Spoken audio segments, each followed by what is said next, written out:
Assalamualaikum warahmatullahi wabarakatuh. Perkenalkan, nama saya Siti Maharani dari Program Studi Pendidikan Bahasa Indonesia. Di sini saya akan menjelaskan mengenai apa itu psikolinguistik dalam pendidikan. Psikolinguistik sebagai studi tentang hubungan antara bahasa dan proses mental memiliki peran yang sangat penting dalam dunia pendidikan. Mengapa? Dalam konteks pembelajaran bahasa, psikolinguistik membantu pendidik memahami bagaimana siswa memproses, memperoleh, dan menggunakan bahasa, sehingga bisa merancang metode pengajaran yang lebih efektif dan sesuai dengan perkembangan kognitif peserta didik. Selanjutnya, peran psikolinguistik dalam pembelajaran bahasa yaitu psikolinguistik menjelaskan bagaimana siswa memahami bahasa atau listening dan reading, menghasilkan bahasa atau speaking dan writing, dan mempelajari bahasa baik sebagai bahasa pertama maupun bahasa kedua. Contoh, guru dapat menggunakan pengetahuan tentang proses pemahaman untuk memberikan jeda yang tepat saat berbicara atau memilih kosakata yang sesuai dengan usia perkembangan kognitif siswa. Ketiga, pemerolehan bahasa dan implikasinya dalam pengajaran. Psikolinguistik membedakan antara pemerolehan bahasa pertama atau L1 yang terjadi secara alami sejak bayi. Pemerolehan bahasa kedua atau L2 biasanya diajarkan secara formal di sekolah.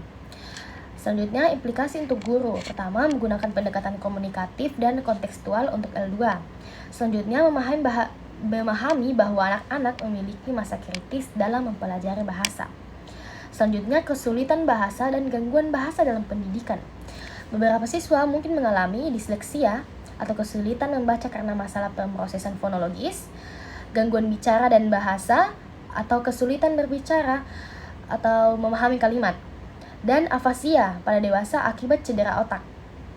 Peran guru untuk mengatasi hal tersebut yaitu mengenali gejala awal, bekerja sama dengan psikolog atau terapis wicara, kemudian menyesuaikan metode dan kecepatan pembelajaran. Selanjutnya, strategi pengajaran berbasis psikolinguistik. Pertama, mengaktifkan memori semantik dan kerja, yaitu mengulang kosakata dan makna dalam konteks berbeda untuk memperkuat penyimpanan otak. Kedua, menggunakan model pembelajaran multimodal, yaitu menggabungkan audio, visual, dan kinestetik membantu pemrosesan bahasa yang benar. Dan keempat, pendekatan interaktif, yaitu menggunakan dialog, diskusi, dan permainan bahasa untuk menstimulasi penggunaan bahasa dalam konteks alami. Selanjutnya, psikolinguistik dalam kurikulum. Materi ajar perlu disesuaikan dengan tingkat perkembangan bahasa siswa. Penilaian bahasa sebaiknya tidak hanya fokus pada hafalan, tetapi juga kemampuan memahami dan menggunakannya dalam konteks nyata. Kesimpulannya, psikolinguistik menyediakan landasan ilmiah bagi guru untuk memahami bagaimana siswa belajar bahasa dan bagaimana mereka memproses informasi linguistik.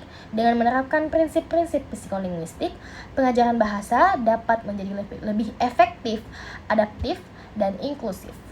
Sekian dari saya, kurang dan lebihnya mohon dimaafkan. Wassalamualaikum warahmatullahi wabarakatuh.